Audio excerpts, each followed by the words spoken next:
예, 시청자 여러분 안녕하십니까. 고영신 박사님의 고언직설입니다. 예, 고 박사님 네, 안녕하십니까. 안녕하세요. 자, 한국당이 제가 기억하기로는 한 1월 15일, 20일 사이쯤에 뭐 처음에는 조금 국민들 일반의 인식하고는 조금 동떨어진 조혜수 선관위원을 조혜주죠? 조혜주입니까? 조혜주 선관위원을 그 과거 문재인 캠프 특보였다. 뭐 이렇게 이야기를 하면서 이제 단식을 한다 했지요. 근데 알고 보니 단식이 아니라 5시간 반 밥을 이렇게 늦게 먹기 운동.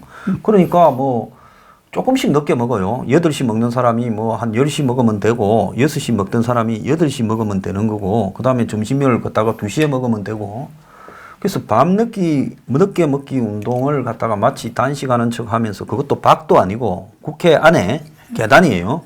근데 국회 안에 하루 종일 돌아다니는 사람 중에 한국당 사람 113명, 이제 한 명 제명해서 112명 빼고 나머지 사람 170 몇 명인데 자, 그 중에 그 사람들 보라고 국회 안에서 그렇게 구석에 쪼그리고 앉아가지고 피켓 들고 왜 하는지 이해가 좀 안 갔어요. 우리 보고 2번이나 찍으러 오라고 나경원이가 2시에 오니까 참 우리 방송국에 와서 찍는다는 줄 알았습니다. 근데 나중에 보니까 우리 보고 거기 와서 찍어라. 그리고 특히 나경원이가 2시에 오니까 2시에쯤 와서 찍어달라. 예? 2시에서 뭐 6시 사이에 오니까 그 2시쯤에 와서 찍으면 딱 된다. 그래서 뭐 진짜 대단한 운동을 하는가 생각했습니다. 설 무렵에도 하는가 싶더만은 하는가 안 하는 것 같더만은 나중에는 사람도 없고 피켓만 있다가 또 뭐 기자나 누구 불러놓고는 그때는 가서 찍고 이랬어요. 어쨌거나 한 40일 정도를 이제 나중에 추가된 게 김태우 특검하라, 신재민 청문회 하라, 손혜원이 이제 손혜원 관련해서 국정조사하자. 국정조사죠. 그리고 이제 말도 못 꺼낸 게 겁이 나서 문재인 부부에 대해서 재특검하라는 말도 못 꺼냈어요. 드루킹 김경수까지. 어제서 슬그머니 그 특위에서 잠깐 언급을 당 내부에서 했더만요. 그런데 그럼 4가지를 이야기한 거 아닙니까? 조혜주까지. 그런데 지난 이제 연휴 끝나고 3월 4일입니까? 근데 황교안이 대가 사실상 본격적으로 첫 업무를 한 게 3월 4일인데 4일날 들어가 버렸어요. 전격으로 복귀했다는데 전격을 말로 하려면 뭘 얻고 전격인데 하나도 얻지 못하고 빈손으로 들어갔는데 40일 이상을 저것끼리 밤늦게 먹기 운동을 하다가 아무것도 안 얻고 들어간 건 처음 봤어요. 과거 세월호 때 기억나십니까? 150일을 민주당이 세월호 특별법과 몇 개 엮었잖아요. 그래가 5달 만에 들어갔는데 원하는 거 다 얻고 들어가자마자 법률을 91개인가를 통과시켰어요. 그중에 수십 개가 민주당이 요구하던 거. 2014년 9월 달입니다. 근데 이 사람들은 뭐하려고 처음에 이렇게 보이콧을 하고 밤늦게 먹기 운동을 했을까요? 뭐 세월호뿐만 아니라 박근혜 전 대통령도 저 사학법 개정을 가지고 몇 달간 했죠. 다 받아냈습니다. 그때 그걸 못했지 않습니까? 국가보안법하고 사학법. 예, 다 관철을 시켰죠. 모독해. 과거 김대중 대통령, 전 대통령 야당 시절에 지방자치제 그죠? 지방자치 단식해갖고 다 받아냈습니다. 뭐 큰 것만 얘기해도 YS 뭐 말할 것도 없죠. 단식 YS는 군사 정부에서 자기가 정치 활동을 할 수 있게 해달라고 뭐 20 며칠간 단식했지 않습니까? 어쨌든 그래서 고기도 먹어본 사람이 먹는 것이고 싸움도 싸워본 사람이 싸우는 거예요. 지금 나경원 의원이 언제 그런 투쟁을 해본 적이 없지 않습니까? 그분이야말로 보수 기득권 세력의 대표적인 분 아니십니까? 맞습니다. 웰리빙 체질이 몸에 밴 분이시죠. 저는 뭐 얼굴도 예쁘시고 또 머리도 좋으시고 좋은 학력 갖고 계신 분이지만 집안도 좋죠. 그러니까요. 집안이 좋으니까 또 뭐 집안도 뭐 문제가 좀 있었습니다만 어쨌든 사학 문제가 있었는데 그렇다고 한다면은 이분도 그렇고 황교안 총리 이제 총리에서 전 총리에서 당 대표가 되신 분 이분은 아직 이제 정치를 안 해보신 분이고 공무원만 하다 왔지 않습니까? 더군다나 공안검사 출신입니다. 공안검사라는 건 정치 재앙성이고 출세 재앙적이라고 되게 많은 분들이 과거 공안검사를 그렇게 규정을 했어요. 검사들 스스로도 그렇게 이야기하죠. 그런 특수부 쪽에 공안부는 이렇게 하면서 공무원을 평생을 하신 분이고 공직을 예. 뭐 대통령 권한 대행까지 하셨죠. 아마 아주 두 번째죠. 능력에 비해서 운빨은 되게 좋았죠. 관우는. 예. 뭐 운을 이길 사람은 없으니까 어쨌든 이분도 아직은 공무원 체질에서 벗어나지는 못한 상태이기 때문에 대여 투쟁에 있어서 과거 민주당이라든가 이런 사람들하고 견주기는 못한다 하더라도 최소한도 지금 말씀하신 대로 뭐 조혜주 중앙선관위 상임위원입니다. 이분은. 근데 이분은 청문회도 안 거쳤어요.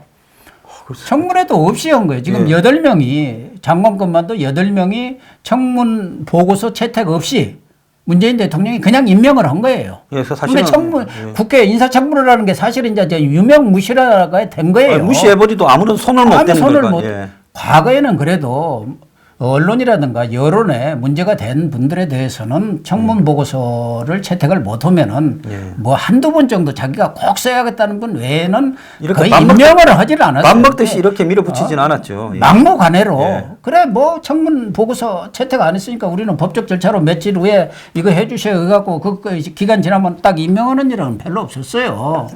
더군다나 이 중앙선관위원은 중앙선관이라는 것은 선거 공정성을 가장 지키는 그런 자리 아닙니까? 근데 이 조혜주 중앙선관위 이 상임위원이 제일 중요한 겁니다. 나머지 상임위원들은 비상임이거든요. 그렇죠. 상임위원이라는 게 일종의 무슨 선관위의 상금 부회장 같은 실질적으로 선관위를 움직이고 운영하고 끌어나가는 사람이 중앙선관위 상임위입니다. 이분은 문재인 캠프에 공명선거 특보로 있었지 않습니까? 그런 분은 원래 못 오도록 되어 있어요. 선거의 공명선거 특보라는 거는 딴 게 아니라 문재인 캠프 말고 저들이 하는 거 말고 남의 캠프에서 혹시 부정선거 운동을 하거나 댓글 조작을 하거나 드루킹 같은 놈들이 당시 이제 홍준표 캠프에 있거나 박근혜 캠프에 있나 이런 거 잡아내는 게 공정선거 캠프 아닙니까? 그렇죠. 그러니까 고소 고발하고 이런 분이 이런 자리에 간 것은 정말 잘못된 것이고 문재인 대통령도 그런 문제가 제기가 됐으면 이런 것은 제거해도 뭐 다른 분 그런 하자가 없는 분 임명하면 될 거 아닙니까? 얼마든지 있을 건데요. 세고 셌는데 왜 이런 분을 꼭 임명해야 하냐 이거요. 보훈 인사로. 그런 게 이제 문제가 되는데 이걸 반대한다 해갖고 단식 농성이라는 걸 했지 않습니까? 그냥 농성하면 되지. 단식도 아닌 단식 농성이라고 붙였다가 아주 웃음거리가 됐어요. 어쨌든 뭐 이것뿐만 아니라 뭐 말씀하신 대로 신재민 청문회, 손혜원 국정조사, 김태호 특검 뭐 이런저런 걸 다 요구해서 이 나경원 원내대표가 싸워본 적도 없는데 모질게 뭐 원내대표 되시면서 뭔가 내가 뭘 보여주겠다고 그 여러 차례 다짐을 하더니 진짜 변화된 모습, 진짜 야당다운 야당 투사가 되시나 뭐 꼭 싸워서 좋은 건 아닙니다. 가급적이면 서로 타협을 해서 얻을 건 얻고 줄 건 주고 이게 정치죠. 기브앤드 테이크해야 되는 거죠. 그래서 4개 요구했으면 한 2개나 받아내고 2개는 양보하든지 아니면 뭐 테이크가 시할까 우리가 한 개라도 그냥 했다고 하고 끝내야 될 건데 아무것도 안 해주겠다고 뭉개는데 그러면은 끝내면은 이렇게 여러 가지를 요구를 했으면은 그에 대해서 원내에 다시 전격 들어간다고 하면 전격은 왜 전격인지에 대한 설명을 있어야 할 거 아닙니까? 국민들은. 이게 너댓게 요구를 했는데 뭐 야당이 민주당이 체면도 있고 하니까 우리가 몇 개는 알아서 들어줄 테니까 일단 정상화부터 시작하자 이렇게 했다더라. 뭐 그래 갖고라도 나중에 말이라도 둘러대야지요. 근데 그런 것도 없이 전격으로 들어가겠다는 거예요. 민생이 지금 중요하고 뭐 언제 민생 안 주는 한 적 있나? 하노이 북미 회담도 결렬됐으니까 따져야겠다는 거예요. 아니 야당이 따져갖고 지금 북미 회담 결렬된 것을 뭘 어떻게 하겠다는 거예요? 그래서 다시 야당이 들어갖고 지금 민생 제대로 된 게 있습니까? 뭐 황 소장도 어디서 얘기하던데 우리 국회의원들 정치인들이 민생 경제 찾는 거 다 거짓말이에요. 뻥이죠. 그 사람들 국회 열어가지고 국민들 화나는 거 왜 화나게 만드는 거 왜 별로 뭐 무슨 일을 했습니까? 다 300일 300명을 1년 내내 어디 미국으로 보내갖고 거기서 살아라 해도 한국에 돌아가는데 아무 지장도 없어요. 더군다나 형식적으로 다 하는 거지. 황교안 대표가 되시자마자 뭐 본인으로서는 뭐 그런 생각을 했을지 모르겠어요. 좋은 방향으로 생각하면은 야당이 특히 이제 지난 경선 과정에서 좀 극우적인 강성 보수 성향을 많이 보였고 또 특히 태극기 부대가 국민들을 좀 짜증나게 하고 보수 회귀하는 것 아니냐, 역주행하는 것 아니냐 이런 여론이 있기 때문에 내가 당 대표가 돼서는 국회는 국회대로 원내에서 싸울 것은 싸우고 또 뭐 여당과 타협할 것은 타협하는 그런 정치력을 보이겠다. 그래서 소위 말해서 중도 확장, 통합하는 노력 이런 것을 보이겠다고 혹시나 생각하셨는지 하셨지 않을까 저는 그렇게 좋게는 생각합니다. 저는 그래서 황교안이가 중도를 보수를 이야기하는 거는 그야말로 늑대가 양털을 뒤집어 쓰고요. 나 양이라 하고 국민 속이는 거하고 똑같다 봅니다. 아니 자기의 이미지가 자기 스스로 딱 규정돼 있고 선거운동 과정에서 자기가 그렇게 말하고 다니놓고 이제 와가지고 중도로 확장하기 위해서 국회도 복귀하고 뭐 세게 뭐라 안 한다고 하고 오늘 유일하게 하나 뭐라 한 게요. 자, 만만한 게 홍어머식이라고 문재인 중국 미세먼지 항의도 못해 눈치만 보는 겨. 자, 국민들이 미세먼지가 아닌 문세먼지라고 한다. 어디서 진짜 뭐 밥 먹다가 농담하는 소리 비슷한 소리. 누가 그런 얘기를 했습니까? 황교안이가요. 아니. 딴 거 해야 될 이야기. 문정권의 경제, 문정권의 안보 뭐 이런 거에 대해서 말 한마디도 안 하고 기껏해야 미세먼지 갖고 이제 문한테 나무란다고 큰 소리 쳤달라는 거예요. 미세먼지야말로 뭐라 한다고 누가 항의도 못하는 미세먼지. 자, 이런 사람이 지금. 그래서 이번에 최소한도 제가 볼 때는 손혜원, 김태우 이 두 청문회와 국정조사, 특검과 국정조사는 받아내셔야 합니다. 이 김태우 사건이라는 것은 이게 또 이건 보통 문제가 아니거든요. 보통 문제 아니죠, 저거. 예. 또 손혜원 이거는 또 지금 민주당까지 그냥 호들갑을 떨면서 대통령 보호에 나서는 거 아닙니까? 예. 어쨌든 부인하고 대통령 부인하고 이런저런 관계가 있기 때문에 그것까지 또 차단하기 위해서 예, 그게 비화되는 걸 차단하기 위해서 난리를 법석을 치는데 뭐 신재민 청문회도 뭐 간단치 않은 얘기입니다만은 적어도 이 둘 중에 하나는 받아냈어야죠. 그래서 야당으로서 뭔가 투쟁하는 모습도 보이고 국민들이 의혹을 갖고 있는 부분을 뭐 그 싸우라고 우리가 얘기하는 거 아닙니다. 국민들이 왜 저러는 게 말이 되느냐. 예. 김태호 특검 사건, 그 김태호 사건도 그렇고 손혜원 사건 이게 국민들이 다 말 안 해도 모르는 사람이 누가 있습니까? 그러면 적어도 야당이 해야 할 역할이 바로 이런 것들이에요. 권력의 그런 독주라든가 이게 부패라든가 비리 혐의 이런 것에 대해서 야당이 국민을 대신해 우리가 나서서 싸울 수도 없잖아요. 우리가 이렇게 말로는 떠들지만 실질적으로 가서 싸우고 얻어낼 수 있는 것은 정치의 장에서밖에 할 수가 없기 때문에 그것을 대신하라고 해서 국회의원을 뽑아준 거예요. 여당도 뽑아주고 야당도 뽑아준 것은 국민을 대신해서 그 사람들이 그래서 대의 정치라는 건 아닙니까? 우리가 다 가서 정치할 수는 없으니까 우리 대표자를 뽑아서 당신들이 제대로 좀 싸워주고 견제할 것은 견제해 주사 해서 뽑아놓은 건데 이 113명이나 됩니까? 한국당이? 그 사람들은 뭐 하고 있냐 이거예요. 그래가지고 지금 국회에 들어가서 하겠다고 하는데 뭐 물론 들어가서 국회의원이 자기들의 가장 텃밭인 국회를 포기해서는 안 되죠. 안 되지만 적어도 그렇게 국민들한테 여러 가지 약속을 한 거 아닙니까? 특검을 하겠다, 관찰하겠다고 그런 약속을 했는데 그것을 다 포기하고 들어갔을 때는 그만한 어떤 명분이라든가 그에 대한 설명은 해주고 들어가야 할 거 아니에요. 아무런 설명도 없이 그렇게 들어가는 것에 대해서는 저는 황교안 대표, 나경원 두 웰빙 최대의 아주 기득권 세력이랄까? 그런 분들이 우리 정치, 보수 정치의 전도를 정말 조금 고개가 갸우뚱하게 하는 거 아닌가 해서 저는 그냥 좀 뭐랄까요. 우려스럽지요. 전도가 그렇게 맑지가 않다. 밝지가 않지 않나 해서 좀 걱정이 많이 됩니다. 자, 그런데 이러니까 당장 저쪽에서 장군하고 치고 나서요. 그 김태우 수사관의 스폰서라고 이제 정권이 이야기하는 최모 사장이 이제 포스코 건설에 이제 민자 고속도로에 방음벽 공사를 했는데 검찰이 그 최모 사장의 공사 관련해서 포스코 건설을 압수수색을 했어요. 자, 이거는 뭔가 하면 이제 그런 걸 뒤지면 최 씨가 걸릴 거고, 안 그래도 지금 국토건설부 공무원한테 1,100만 원 줬다고 그것 때문에 조사받고 있고, 김태우가 그걸 알아봤다. 김태우는 부인하죠. 그것 때문에 김태우를 징계 조치하는 원인이 되지 않았습니까? 그러면 그걸 압수수색을 했다면 저기 고 박사님이 볼 때는 이거 이제 정권이 김태우 신병을 좀 처리를 하려고 그렇죠. 그랬다고 보시는 거 아닙니까?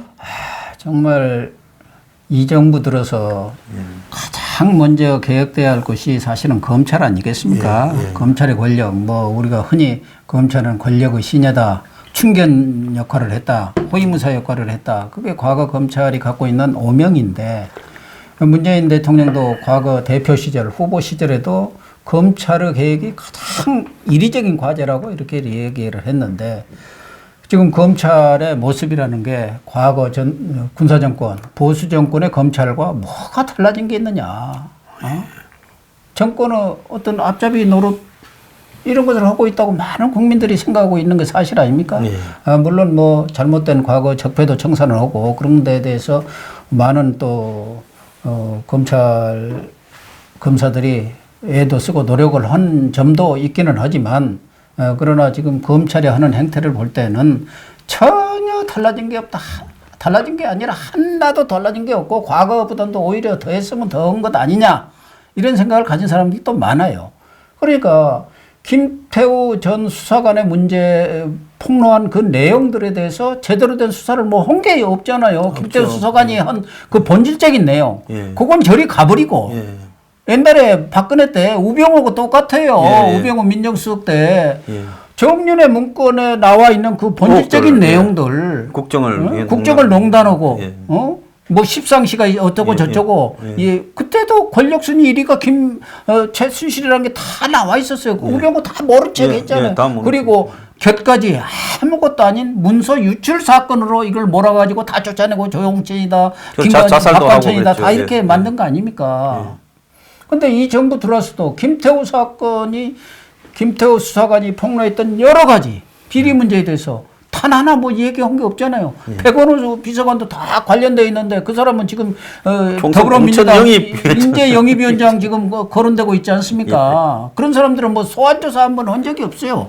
러시아 대사로 있는 우영군 씨 뭐 무슨 조사 한번 한 적 있습니까? 그 돈 주었다고 다 얘기하고 있는 것도 안 해요. 그런데 김태우 수사관을 잡아넣기 위해서, 이 재갈을 물리기 위해서 그 스폰서라는 사람, 아니 사업하는 사람 치고 털면은 뭔지 안 날 수가 없는 거 아니에요? 특히 건설업계가 뭐 그렇지 않습니까? 대한민국의 여러 가지 현실이요. 건설업계라는 게 파는 거예요. 돈 주고 돈지르는 게 그렇죠. 안 해갖고. 건설업체 망하면 책상만 남는다는 데 아닙니까? 그렇죠. 그 돈질을 하지 않고는 아무것도 딸 수가 없다는 거 아닙니까? 그런데 이 김태우 수사관에 대한 수사도 그런데 아침 신문에 다 나왔잖아요. 이번에 김경수 지사 이게 2년 반 선고하고 법정 구속한 성창호 판사. 이분 검찰에서 10명인가 지금 기소를 하겠다는 거 아닙니까? 겁주는 거죠.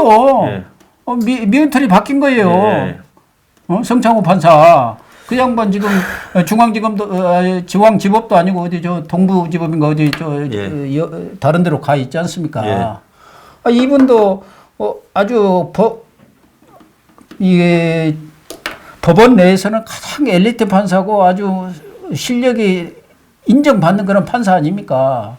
근데 이분이 그런 재판을 내리니까 이거 적폐 세력들의 저항이다 이렇게 해갖고 아주 그냥 여권 전체가 들고 일어나가지고 뭐 이렇게 난리법석을 펴더니 이제 검찰이 이분이 재판 내용을 유출했다. 그것도 뭐 당사자 때도 아니고 기획조정실에서 좀 어떻게 된 거냐 이렇게 물어보니까 거기다 뭐 좀 알려줬다 해가지고 사실은 정윤호 게이트인가 그렇죠. 이런 일을 지금 검찰이 하고 있으니까 우리 검찰에 대해서 신뢰가 생길 수가 없는 거 아니겠습니까? 참 기가 막힐 노릇이에요. 자, 그런데 이런 검찰이라든가 이런 부분에 대해서 제대로 된 야당이 국민을 대신해서 그런 부분을 따져주고 문제가 있으면 거기에 대해서 질책도 하고 뭐 이렇게 해야 하는데 사실은 뭐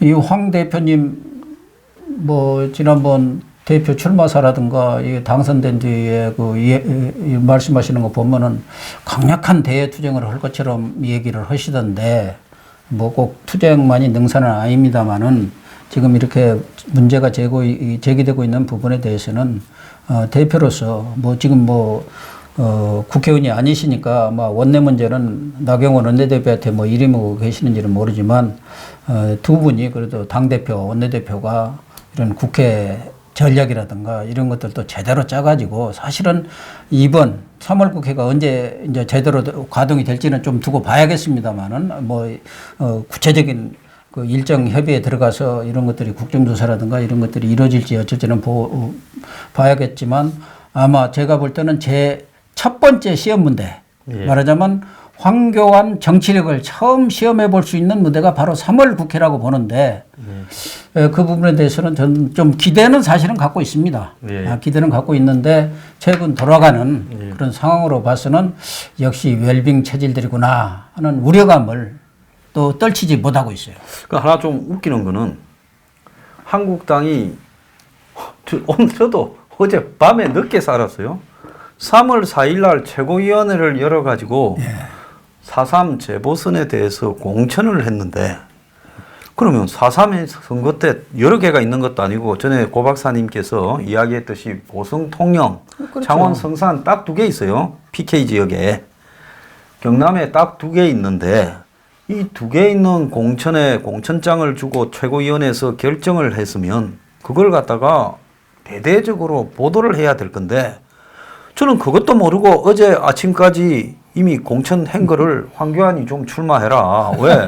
지금 당이 이번에 그 경남 지역에서 어떻게 되는가가 경남이 PK 지역이 또 문재인의 지금 문재인 대통령의 아지트니까 한국당이 그걸 2개 다 갖고 오면 압도적으로 총선에 대비해서 유리한 거고 또 지금 황교안이 원외고 그러니까 원외가 지금 원내가 대표가 돼야 또 지지력이 생기는 거고 또 상징적으로 책임을 지고 노블레스 오블리주로 당을 위해서 당 대표가 낙선을 각오하고 만만찮은 지역구에 출마해서 설사 낙선을 했다 하더라도 그 정치력에 대해서 인정을 받을 수가 있고 또 본인이 기여하는 거고 지금이야 솔직히 망해버려가 주인도 없는 당에 그냥 들어와서 주선 거지요. 그러면 이런 걸 좀 하라 했는데 가만히 보니까 이미 그저께요. 지도세도 모르게 공천을 했어요.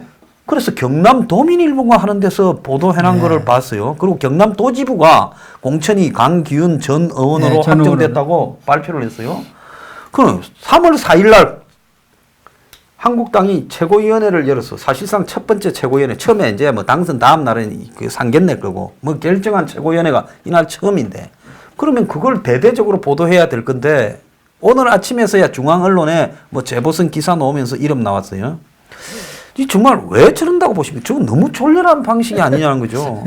왜 몰래 공천을 했는지 모르겠어요. 여기야말로 전에도 뭐 말씀을 드렸습니다만은 이번 4월 3일 재보선은 2군데지만 그 상징성이 매우 크다. 말하자면 어떻게 보면은 지금 문재인 정부에 대한 작지만 중간평가의 성격도 가질 수 있는 것이고 또 하나는 영남에서 그동안 PK 이런 쪽은 야당세가 강했는데 지난 총선 지방선거 이런 과정에서 그게 거의 여당세로 이렇게 돌아섰기 때문에 이번 총선 그 재보선 결과에 따라서는 PK 지역에 어떤 정치 기류가 어떻게 바뀌었는지 이런 것들도 가늠해 볼 수 있는 차원이고 거기에서 만약에 지금의 민주당이 2석 다 잃는 경우는 앞으로 국정 운영에 있어서도 동력을 많이 상실하는 그런 결과를 가져오기 때문에 여야가 아주 미니 선거지만 총력전을 기울이지 않을 수 없는 그런 상징성이 있는 지역이다. 그렇기 때문에 중요한 것은 공천. 공천이 아주 중요하지 않습니까? 그 지역에서 누가 보더라도 저만 하면 괜찮은 인물 공천을 했구나. 저는 뭐 강기훈 의원이라든가 이런 분에 대해서는 제가 잘 모르니까 그분이 거기에 대해 합당한 인물인지 어쩐지는 모르되 적어도 그 지역에 대해서 공천을 확정했다 한다면은 당으로서는 대대적으로 홍보를 해야 할 사안이에요. 뭐 카메라도 오라고 오라고 해서 보여주고. 공천장도 주고 이런 분이 아주 여기 공천을 했다. 봐라. 이렇게 좋은 분이다. 이렇게 해야 하는데 쥐도 도대 모르게 왜 몰래 공천을 했는지 모르겠어요. 저도 뭐 황 소장도 그렇게 말씀하셨다는데 지난달 어떤 정치인이 그 창원에서 토크 콘서트가 있었어요. 그래서 저보다 그 토크 콘서트 패널로 와달라고 해서 제가 가서 얘기한 게 그겁니다. 가서 그러셨구나. 이게 뭐 그 당시에는 황 후보였죠. 이쪽에서 검사도 하시고 그래서 연고가 뭐 지역적인 연고가 없다고 하더라도 업무적인 연고가 있다. 황씨가 창원 황씨가 제일 큽니다. 그거가 크다고 하더라고요. 창원 황씨가 황씨 대부분이 창원 황씨입니다. 그거 대종이라고 하더라고요.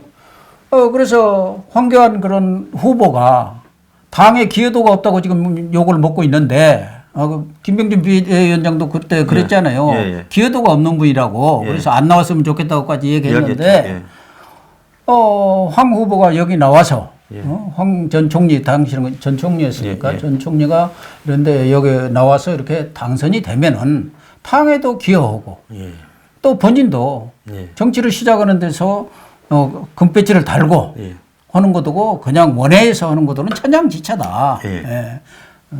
그래서 내가 그 당시 그 주최하시는 분한테 저런 분을 한번 적극적으로 공천을 해보는 게 어떻겠느냐 검토를.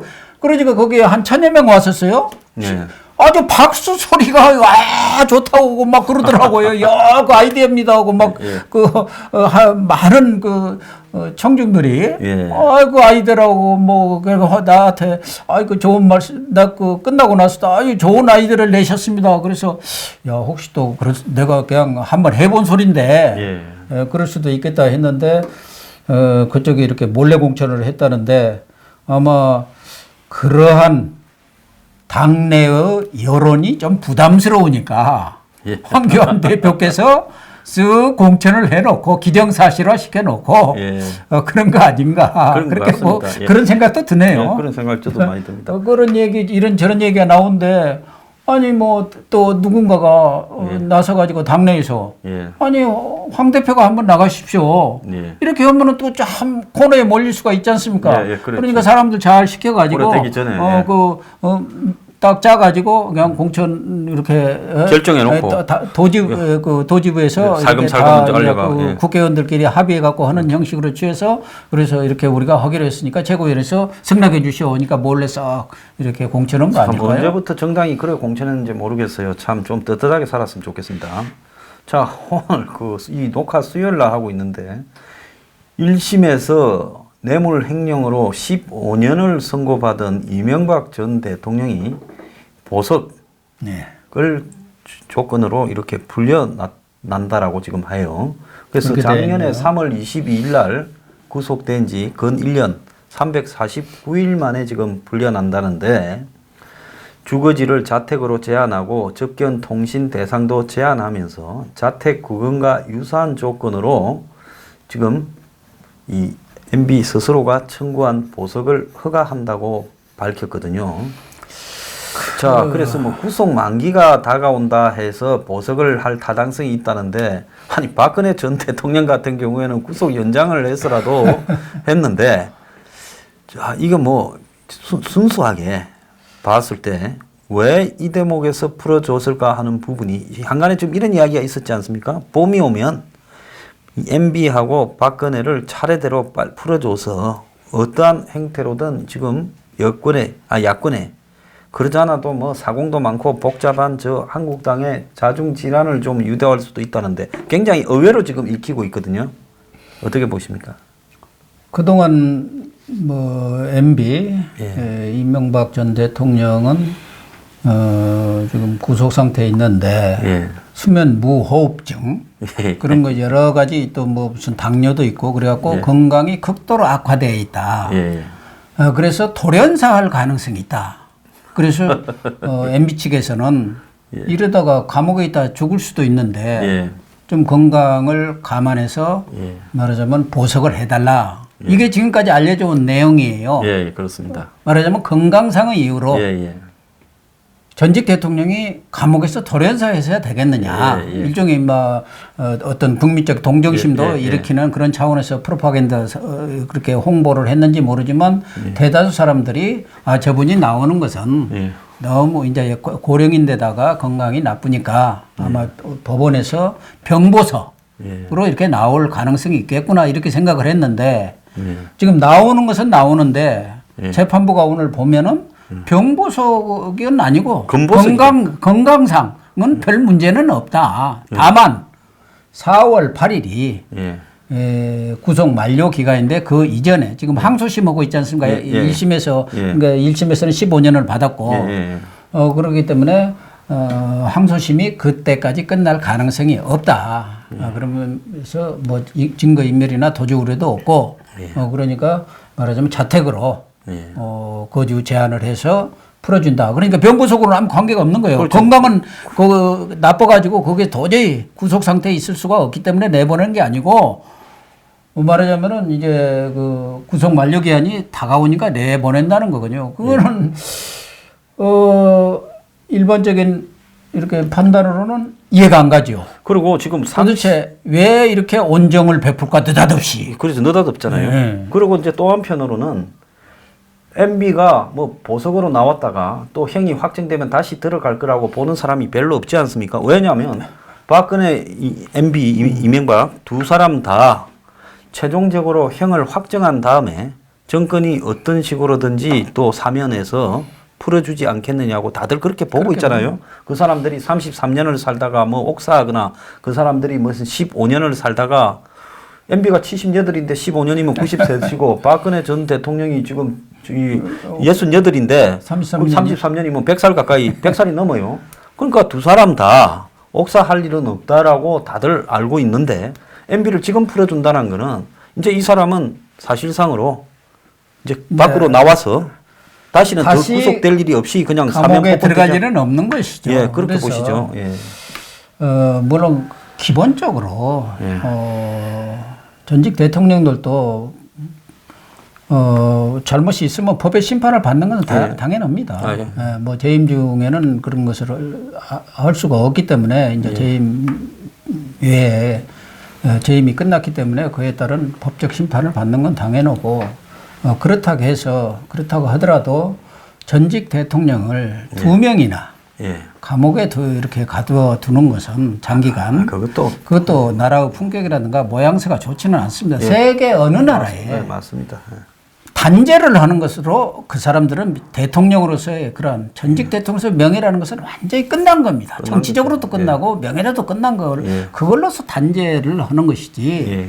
그래서 일정 기간 뭐 1심 정도 끝나면은 대개 이제 풀어주는 거고 과거에 전두환 노태우 두 전직 대통령도 아마 한 1년 얼마 있다가 그렇게 풀려났을 거예요. 김영삼 대통령 시절에. 그래서 두 분을 다 이렇게 감옥에 있는 것은 모양상으로나 국격으로 보나 품격으로 보나 그렇게 썩 바람직한 건 아니다. 이미 단죄는 된 겁니다. 법적 절차에 받았는데 구태여 지금 재판 중에 있는데 그것을 서둘러서 재판 중에 있기 때문에 그런 분들이 불구속 상태에서 재판이 안 한 것은 아니지 않습니까? 그래서 계속 진행이 되는 거니까. 불구속 상태에서도 얼마든지 재판을 할 수 있기 때문에 가능한데 지금 이 국민들의 예상을 깨고 상당히 빨리 병으로 이렇게 곧 죽게 생길 가능성이 있다고 해서 나오는 것은 그건 누구도 말 못하는 거 아닙니까? 의사 소견에 따라서 이게 계속적으로 구속 상태에 있을 경우 이분이 돌연사할 가능성도 있다면 그건 내보내야죠. 그건 인도적인 차원에서도 내보내야 하는데 그럴 가능성은 없는데 이제 이 구속 만료 기간이 얼마 안 됐다. 연장도 안 오고 연장도 없이 이렇게 내보내는 데는 상당수분 어떤 정치적인 뭐랄까 뭐 음모는 아니지만 노림수가 있는 것 아니냐는 의심을 받을 수밖에 없지요. 지금 황교안 체제가 출범해서 어떻게 보면은 뭐 우리 황 수장은 황교안 대표에 대해서 상당히 부정적이던데 어쨌든 보수의 입장에서는 그래도 좀 만족스럽지는 않지만 지금 이제 깃발을 하나 제대로 세웠다고 생각하는 것이고 그 보수 깃발을 중심으로 해서 말하자면 통합, 연대를 할 경우 내년 총선이라든가 또 경우에 따라서는 대권까지도 한번 노려볼 수 있는 상황은 된 거 아니냐. 뭐 대권은 차치하더라도 여권 입장에서는 지금 보수 대통합의 그런 기운이 가능성이 상당히 농후해진 것은 사실이에요. 예, 그 이전보다 뭐 한교안의 개인적인 선호라든가 그 사람의 정치 능력은 아직은 이제 지켜봐야 하는 거고 아직은 미정이니까. 그런 차원에서 보면은 지금 문재인 정권에 대한 국민적인 그런 지지라는가 이런 것은 아주 지금 뭐 급전직하 아닙니까? 예, 그렇습니다. 그러면 여권 입장에서는 총선이 이제 코앞에 닥친 거예요. 내년이라고 하지만 실질적으로 이번 봄 좀 지나고 이제 여름만 지나면은 사실상 총선 체제로 들어간 겁니다. 그래서 지금 여당도 뭐 인재 영입위원자 그 뭐 양정 처리도 들어가고 다 들어가고 있는 거 아닙니까? 예. 그래서 개각도 하고 하려고 지금 하는 거 아니에요. 이제 총선 체제로 들어가려고 하기 때문에 자기들만 총선 체제에 하는 게 아니라 상대를 어떻게 흐트러 놓을 건가? 교란시킬 건가? 저 전례를 지금 모이는 저 전례를 짜게 하거든.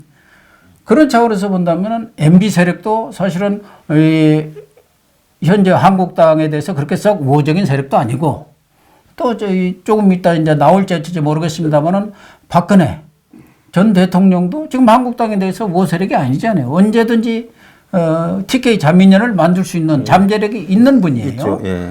그렇기 때문에 이러한 일련의 행위가 뭐 어떤 법률적인 순수한 법률적인 판단 또 인도주의적인 아프니까 나이 드신 분들이 그런 인도주의적인 판단이 아니라 정치적 정무적 판단으로 나오는 게 아닌가 하는 의구심을 사실 버릴 수가 없는 거죠. 그렇다고 한다면은 전직 대통령의 이런 뭐 석방이랄까 병보석이랄까 뭐 이런 것까지도 이렇게 정치적으로 하는 걸 꼭 해야 하느냐 그런 생각은 들어요. 나는 뭐 그분들이 거기에 있는 것은 단죄라도 받더라도 전직 대통령이 2명이나 구속되어 있는 것은 세계 어느 나라에도 없는 일이고 그냥 딱 이렇게 어느 정도로 이렇게 하고 그다음에 적당히 또 마무리할 때는 깔끔하게 마무리해야지. 자, MB보다 나이 1살 많은 김기춘 전 비서실장은 이 심장에 스탠스도 넣어서 본인이 감옥에 죽을 수 있다고 풀어달래도 그분도 지금 그 얘기 아닙니까? 허용 안 해주고 잘못하면 내가 여기서 죽겠다. 예, 그래도 허용 안 해주고 있어요. 네. 자, 그럼 풀어주려면 둘 다 풀어주든지. 박근혜 전 대통령은 본인이 보석 신청도 안 해요. 병보석도. 뭐 자존심이 있으니까 죽겠다 소리도 안 하는데 그럼 거기는 그렇다고 그러면 그대로 처박아 놓는 거냐? 그것도 아니라는 겁니다. 그러면 이 문제에 있어서 문정권이요. 화해를 하기 위해서 그런다고 차라리 깔끔하게 이야기를 하고 다 풀어주는 것이 맞고 아니면 법대로 다 살리고 자신들도 잘못했으면 법대로 살든지 그렇게 가야지 나중에 이런 식으로 기준 없이 이렇게 원칙과 기준이 제일 중요한 거 아닙니까? 국가 운영이든 어떤 정치에 있어서든 원칙과 기준 이게 있어야 하거든요. 그러니까 뭐 김기춘 씨 같은 경우도 상당히 뭐 그렇게 건강 상황은 좋지는 않은 것 같아요. 예, 많이 안 좋다고 본인이 하소연을 하고 있죠. 예. 또 박근혜 전 대통령은 어떻게 할까? 거기도 또 건강 상황이 썩 좋지는 않죠. 예. 좋을 리가 없죠. 좋을 리가 없죠. 예.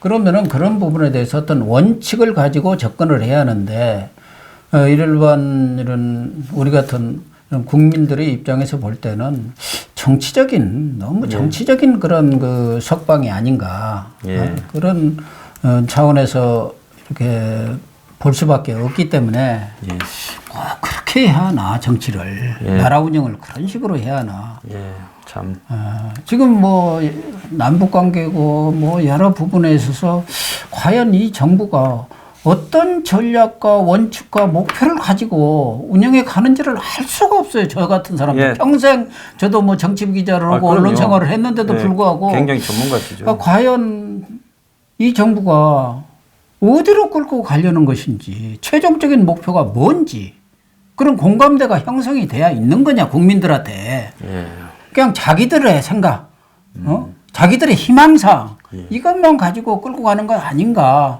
하는 그런 우려 그냥 걱정 그런 것이 많습니다. 자 문정권이요. 처벌을 할 때도 기준 있게 해야 되고 그 다음에 그걸 갖다가 면할 때도 원칙 있게 해야 돼. 매사를 정치적으로 생각을 하고 수만 굴리면요 나중에 불행해질 수 있다 봅니다. 자 오늘 2부 마치겠습니다. 박사님 나와주셔서 감사합니다.